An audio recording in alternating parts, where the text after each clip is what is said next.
Luuk Van Middelaar, thank you for being our guest on the occasion of Europe Day 2021. I'm sure that most of the people in our audience know who you are, but let me still briefly introduce you anyway. You are an historian and a political philosopher, and you've known Europe from the inside since you were a member of the cabinet of Herman Van Rompuy, whom we in Belgium like to call the first president of the European Union, but that's an whole story on its own. Your best known book is The Passage to Europe, a book that was awarded the Socrates Prize and was translated in French, English, and other languages. Since 2015, you also pursue an academic career, and only a few weeks ago, you gave 4 lectures at the prestigious Collège de France in Paris. So, Mr. Van Middelaar, welcome. Today we celebrate Europe Day, as I say. It's the declaration, the Schuman Declaration that we remember in 1950. But I would like to ask you, does Europe, in fact, has a reason to celebrate at this moment in time? Well, you know, it's an anniversary. I mean, Carl, nice to see you. But do you celebrate your anniversary? It so happens that my own anniversary coincides with Europe Day. It's the 9th of May as well. Congratulations! Yeah. I mean, sometimes I give a party, not every year, but every year I do mark the moment. Mm-hmm. And in a way, it's interesting. In France this week, there was also the 200th anniversary of the death of Napoleon Bonaparte. So there also you had this big discussion and the difference between commemorating something and celebrating, and whether President Macron was allowed to give a laudatory speech and whether he should or should not speak about slavery and all that. Yeah. So this you will have each time. But for Europe itself, it's clearly a very difficult moment for Europe as a continent, and also for the European Union in the pandemic. Mm-hmm. There's no doubt about it. On the other hand, in a way, the situation is better than a year ago, when it was so dire that you at BOZAR, you did not even have your Europe Day. No. So we are all opening up very slowly, and I think even if we do not know how long the tunnel is, we can see the light at the end of it. The world has changed in, let's say, a year and a half. We have a new commission. We also have a new president in the White House. Does that changes? Is that a significant change, or will things continue? The problems we had before, are they still as difficult to solve as they were before, or can we hope for more collaboration and, let's say, the return to a more less polarized way in doing politics? Well, I think the arrival of a new president in the United States with Joe Biden is indeed a very big change. It's much more comfortable for Europe at the global scene with this president compared to his predecessor, Donald Trump. But nevertheless, there are certain underlying, let's say, trends and even threats which are still with us. And I think people will also remember, in Europe, I'm talking, the Trump years they have a lasting impact, I think. Something has changed. And even if we're now maybe very happy that we have Uncle Joe in the White House, something has broken. Let's say what I would call the kind of spell or the charm of the idea of a transatlantic world, the idea of America as our protector has broken. Maybe we would like to believe it again. Many people would like to believe that things go back to normal in that respect. But the experience of the 4 years of Donald Trump have made us realize that this is not a given. A benign America is not a historical given. And I mean, let's not forget, if it were not for the coronavirus pandemic, Donald Trump might very well have been re-elected. Yeah. And we would be in a completely different situation. And I think people realize that in Europe. And that brings to issues about how Europe wants to organize itself better in the world to. Trump also had this slogan, America First. It's a very nationalistic slogan. But also in Europe, there are member states or political parties that proclaim that, well, countries, member states could be better off on their own. We've had the Brexit as a proof of that, but also in a lot of countries, there is, let's say, a less and less belief in this collaboration on the European level. And do you think that Trump, the fact that Trump was elected and had this huge effect on public opinion all over the world, had an influence on these powers also in Europe? Absolutely. I think Donald Trump clearly has, in the years he was in office, empowered certain leaders, leaders in power in particular, I would say, in Eastern and Central Europe. The Polish government, the Hungarian government, prime minister, they were quite literally empowered. They were encouraged by the administration of Donald Trump, for instance, to not be intimidated by Brussels, Berlin, and Paris on upholding the rule of law. They should hold out against these ideas. And obviously, Trump has also empowered certain opposition forces in those countries where you have the same movements, but where they did not get majorities, like in Italy or France or the Netherlands. And in that respect, the change of administration in the United States, perhaps we can say a bit more about the geopolitical consequences later, but internally for Europe, it is very welcome, because it means that this split, which is developing within Europe on issues of democracy, the rule of law, the place for an opposition in the political system, where there are reasons for deep concern. I mentioned Hungary and Poland already. There's also Slovenia, some other member states in the region, where there now will be maybe and hopefully also be pressure from Washington, from the White House, for them to realign with, let's say, democratic values. And that's a big change. You mentioned geopolitical context, the relationship between Europe and the United States on the one side, and then on the other side, Russia and China, they have been deteriorating, especially what we see in regards to Russia and the United States, although Biden and Putin will meet soon, they have announced.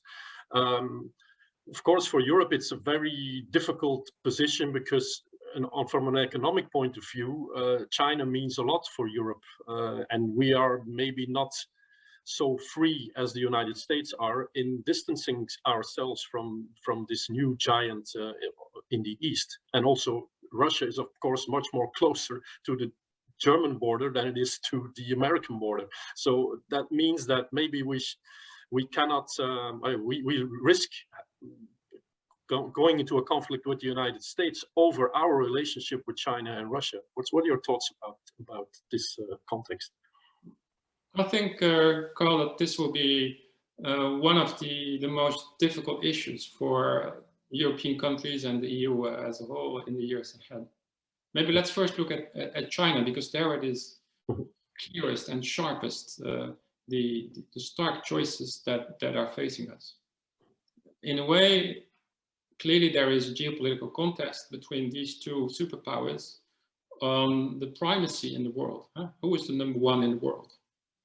The United States has been the number one, well, let's say since 1989 and the collapse of the Soviet Union the years after, or even to some extent since 1945. And now they are seeing a rival power emerging, which could become the first, let's say, non-Western power to be the top power in the world in centuries. And for them as well, for the Americans in particular, it means really to be dethroned, as it were.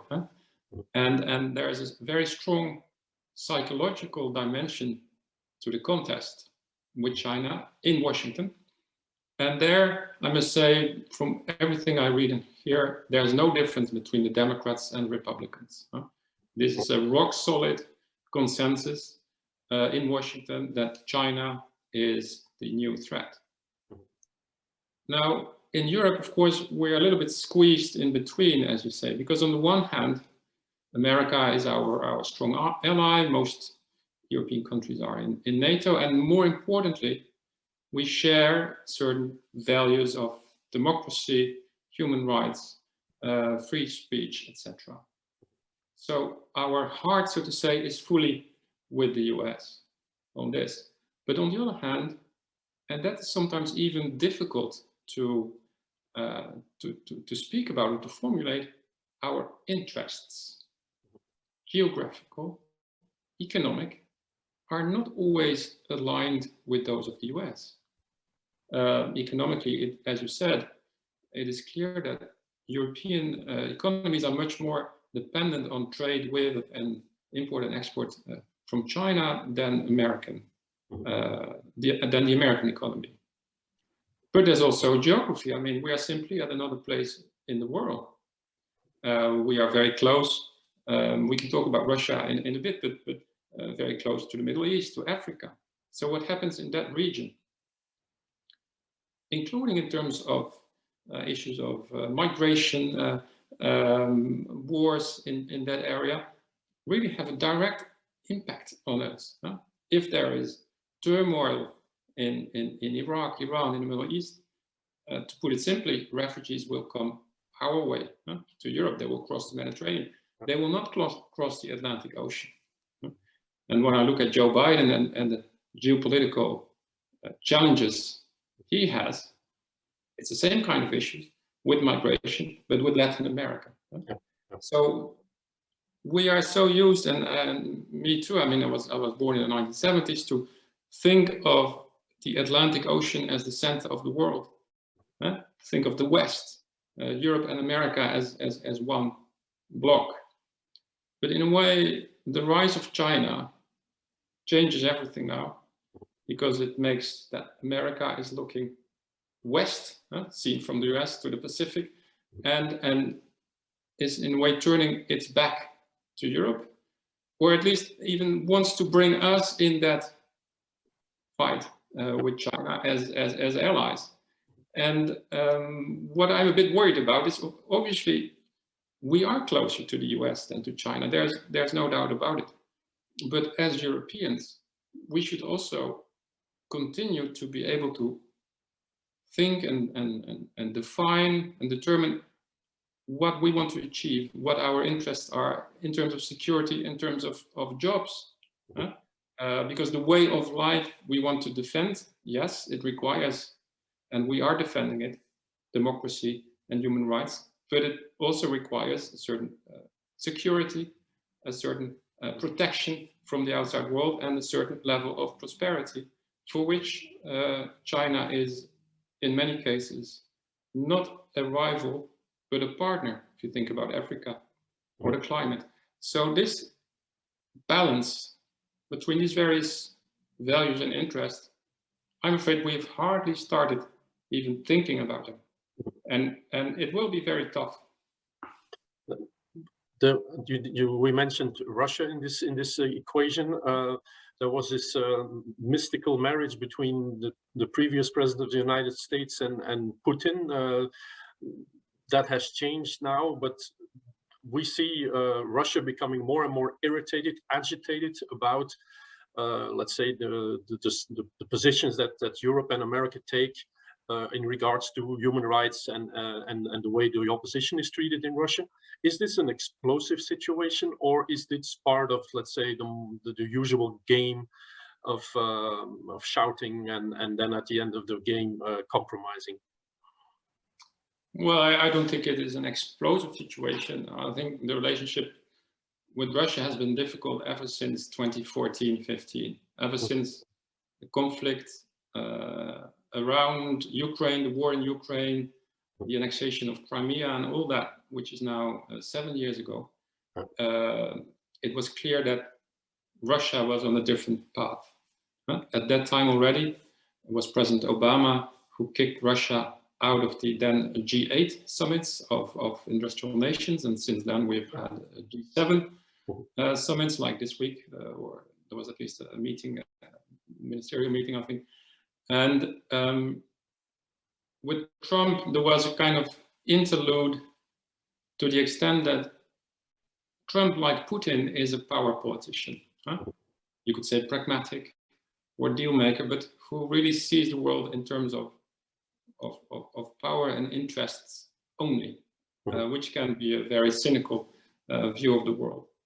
And with Biden, of course, there is a more value-driven foreign policy, at least playing out also in that relationship with Russia, and Europe, as so often, is a little bit in between. To the center, again, as with China, we clearly are closer and want to uphold, well, for instance, the rights and even the life of Navalny, who was, of course, treated in Berlin during his long illness.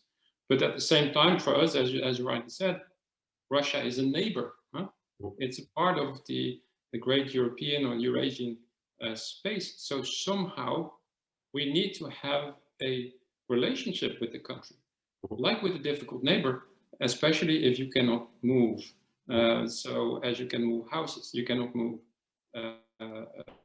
continent, as it were. So that means that we have to keep finding a space for what they call, I mean, it's an overused word, but space for dialogue, or a space for conversation where you can acknowledge, both parties can acknowledge, well, we are neighbors, and there are certain things we have to sort out together, and that has not been possible so far.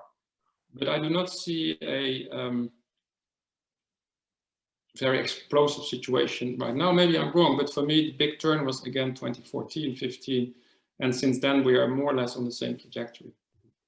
To go back to Europe, on the one hand, of course, we have to look for a way to reconcile all these different positions and to reaffirm our place in this geopolitical scene. But on the other hand, Europe itself is more and more divided on how it should be structured, more cooperation or less. We talked about the Brexit. In your previous book, you said that the only way Europe could reinvent itself is to become a truly representative body that allows people's opposition to share the stage. But isn't that is that wishful thinking of you, or do you see, in fact, steps forward in a more integrated and more Europe that works together instead of from one compromise to another? Well, the discussion in which I said that was to reflect a little bit how the European Union has developed for a very long time, since the very day which we are celebrating, and I'm ready to celebrate here today, and the Schuman Declaration, which started it all, and which was about concrete, technical cooperation between European states, neighbors, France, Germany, starting with coal and steel in those days, industrial policy, agriculture, etc. So since that founding moment, there's this very long tradition, which is really, you could say, the DNA of the EU, of technocratic policy making. The idea that, as Jean Monnet, the famous man who gave all the ideas to Schuman, said, we are not here to resolve conflicts. Huh? No, we are solving problems, technical problems, which can have objective or even scientific answers, or also sometimes moral answers. It was a morally good idea to strive for peace, and it was scientifically sound to have harmonized VAT rates, for instance. So there's this whole decades of technocratic discourse, a bit spiced up with feel-good rhetoric sometimes, which has made Europe, and which worked to some extent. which not really allowed a space for different dissenting voices. And those who did not agree were very often cast as either silly, stupid, they had not understood the technocratic solution to the problem, or even they were bad. They were not good Europeans because they did not participate in the joint endeavor, which was, after all, a great one because it was for peace. So there was a tendency to consider criticism and to discard criticism as criticism against the idea of Europe as such. And the plea in my previous book, Alarms and Excursions, was to say, well, I'm very sorry. Europe, if it wants to exist as a political body, as a democratic body, it must also allow these counter voices to give them the stage and to break open this purely technocratic one solution, there's no alternative discourse. And to some extent this has happened in previous crises. In the pandemic, we can speak more about that later if you want, but again, of course, it's very difficult even for national governments to have this census politics, because it is a very scientific problem, the pandemic. And there are also, perhaps just in a few sentences, you see that for those political parties who are in the opposition in all our countries, whether it is again France or the Netherlands, countries I know well, or Germany, there's no way to go if you're in opposition. Do you ask for more stronger measures or for softer and shorter lockdowns, etc.?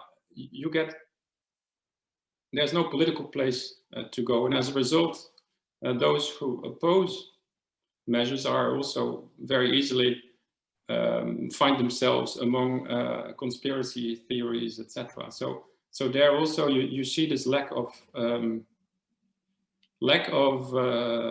democratic counter voices, as I said. On the other hand, we had the refugee crisis, we had the financial crisis, and the reaction of Europe on towards these crises, the way that the financial crisis was handled by the Eurogroup, and the fate that a country like Greece had to undergo.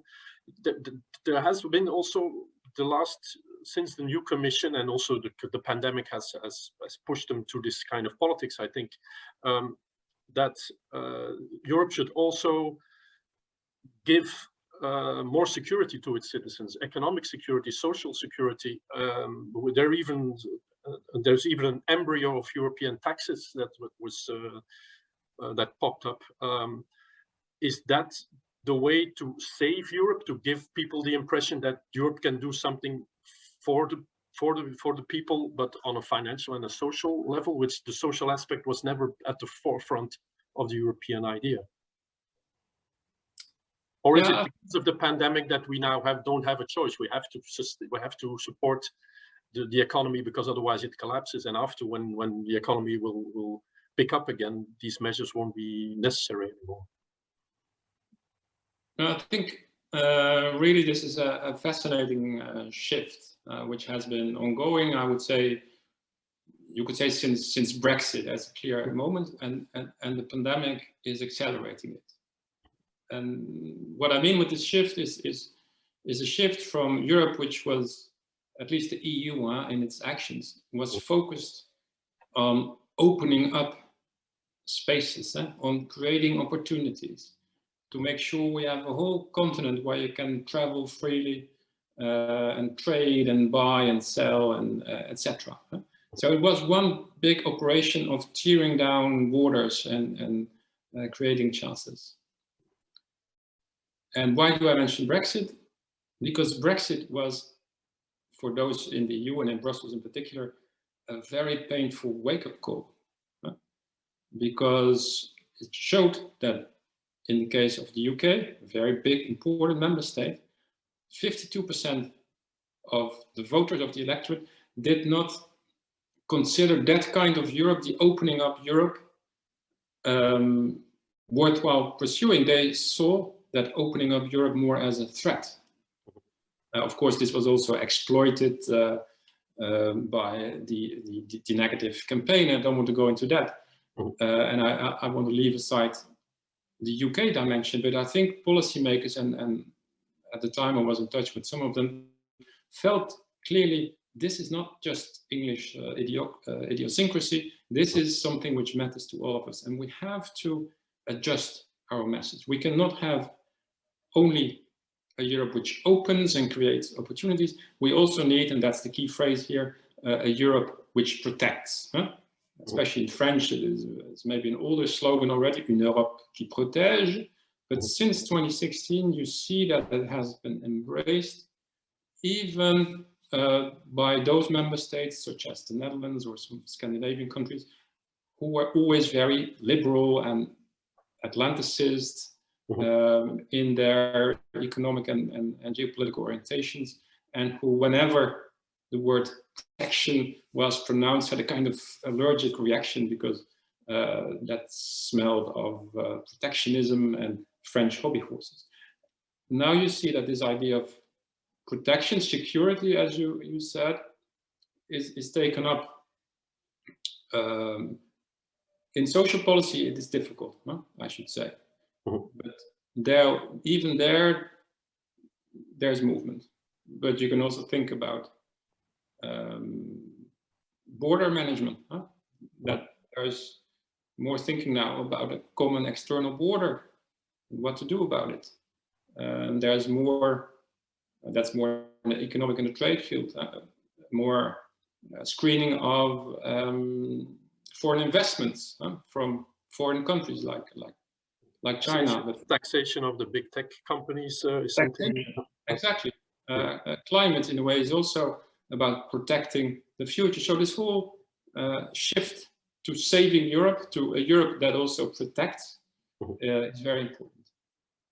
And perhaps that also brings us to the pandemic, because this coronavirus crisis is, to some extent, it is worse than all the previous ones, and it is much more real for almost any single citizens in the whole of Europe.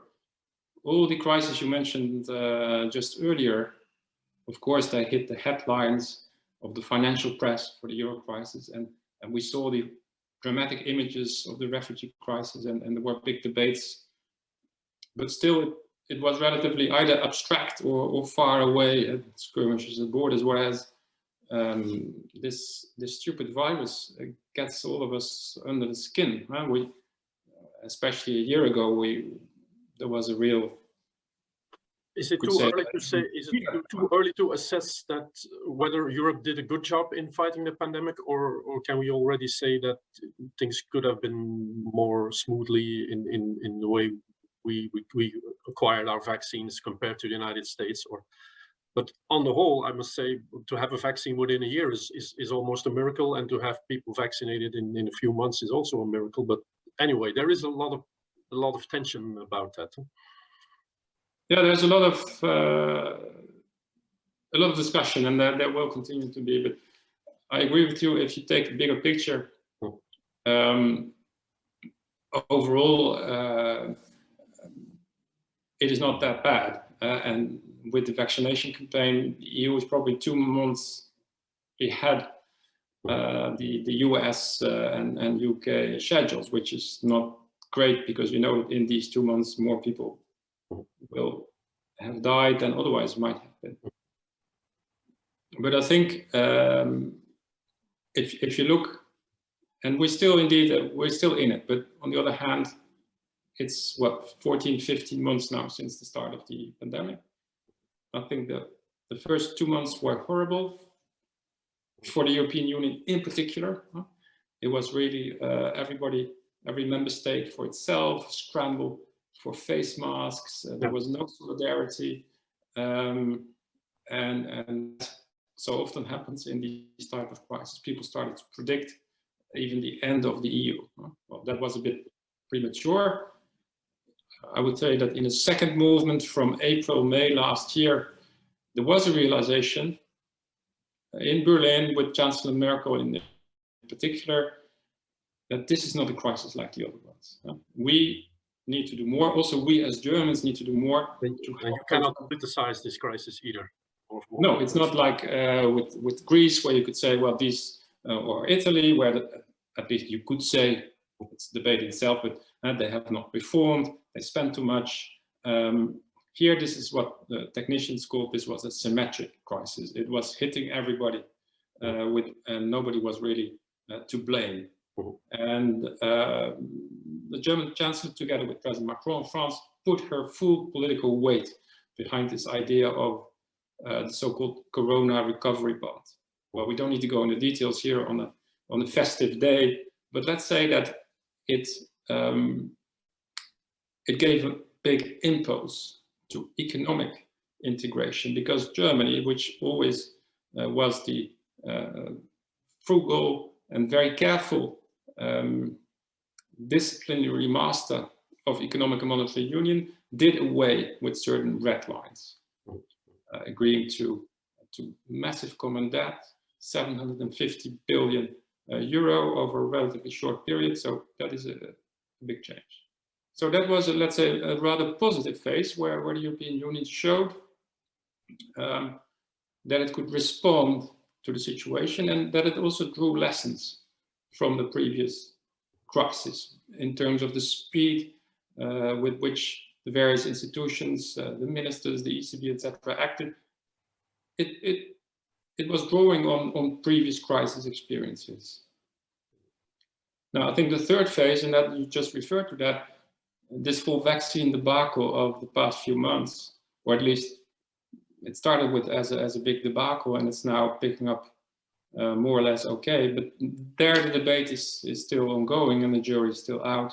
I definitely think some mistakes have been made. So on that front, it is not a day of celebration. If we come back to the idea of protection, do you think that would, if Europe could convince its citizens that it can protect its citizens, would that be a bigger step forward than the way the European Union is organizing itself? We have, the Commission starts this big conference on the future of Europe with involving citizens into the dialogue with the politicians. That's talking about, let's say, the machinery of democracy. But do you think that can help and bring people in Europe more together and more in tune with European ideas? Or do you think they should just deliver on what people want, and then the structure of Europe is of secondary importance? Well, let me say I'm divided on this, because as a political thinker, I love this kind of institutional and constitutional debates, and there's interesting things going on there. But this particular exercise, I'm not convinced that it will really bring what people expect, and especially now with the pandemic, it will even be very difficult to hear voices of ordinary citizens. I remember one very scathing article in the Financial Times, or maybe it was a blog by an FT journalist, but in any case, where she wrote that this was in February or something, that the conference risked being a voter-free zone. So that was a very strong verdict, and I hope they will be able to do better. But in any case, I clearly think that the priority should be, indeed, as you say, to show in acts, and that Europe is protecting, and that's why the vaccine story gets an extra symbolic twist, because the European Union and the Commission, von der Leyen in particular, wanted also to show that Europe could do this well, and it hasn't, or at least perceptions are clearly different, if we are very diplomatic.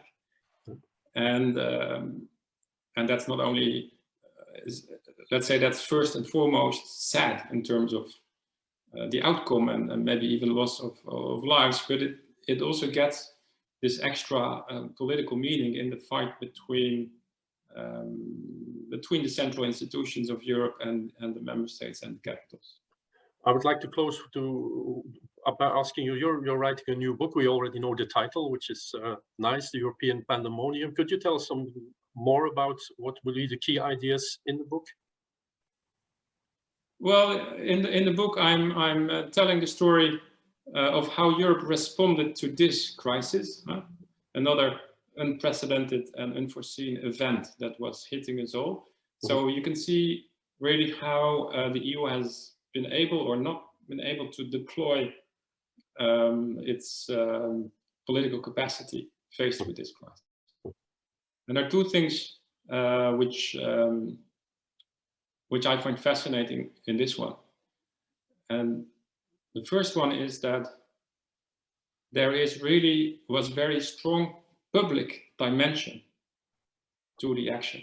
It was really Italy crying for help, sounding the alarm in April, March, Spain joining in, citizens who expected the European Union to act because this was such a massive crisis, which got the policymakers into action.